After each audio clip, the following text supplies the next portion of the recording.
The third quarter earnings season is behind us, and for Nifty 50 companies, we've seen a 20% growth in operating profits and a near 19% growth in net profits.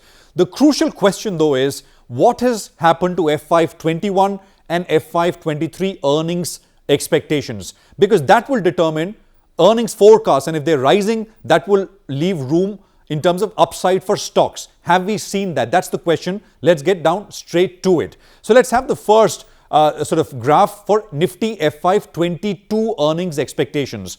These are forecasts for FY22 Nifty earnings. The peak was 828 in the month of February, and then COVID struck, right? I mean, there was a nosedive. The lowest was 656 that we saw. Well, that was a drop of about 33 odd percent. Then things started to pick up with the rest of the economy. We got to the 700 kind of zone. Now we come to the most relevant recent period.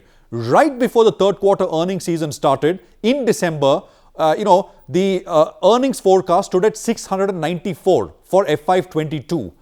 As of yesterday, with third quarter earnings season wrapped up, that number is 704. That's a measly 1.4% upgrade. 694 has become 704. Let's look at FY23 in a similar fashion, and that'll come up here. So the first forecast only appeared in April of 2020. So that's where we are starting, 766. The lowest was 763. Nothing happened almost till the month of October. There was about a 4-5 odd percent bounce around, and then things started to pick up as the economy recovered. 834 was the high, but the recent relevant period is right before the third quarter earnings season began.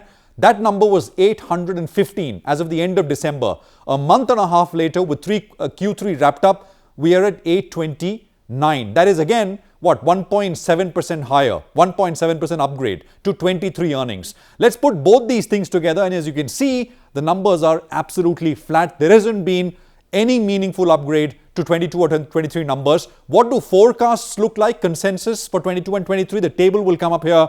And I think it's pretty clear, 33.5% growth expected for FY22, 17.5% expected for FY23. These are consensus expectations. Let's do the same exercise for the Nifty Bank, but only for FY23 numbers now, because that's the more relevant number. That stood at 2467 in December, right before the third quarter earnings season started. Where does it stand as of yesterday? 2509. So all of 3Q with all the beats, the upgrade to 23 numbers for Nifty Bank EPS is just again exactly 1.7%. What do the forecasts look like for Nifty Bank as well? Big 59% jump in 22, but markets are looking at 23, and there just under a 20% growth is what is expected. So you put all of this together, Q3 has been good. On an average compared to street expectations, operating profits have beaten estimates by about 200 basis points, but have forecasts for 22 and 23 for Nifty and the banks gone up just by 1.4 and 1.7% respectively.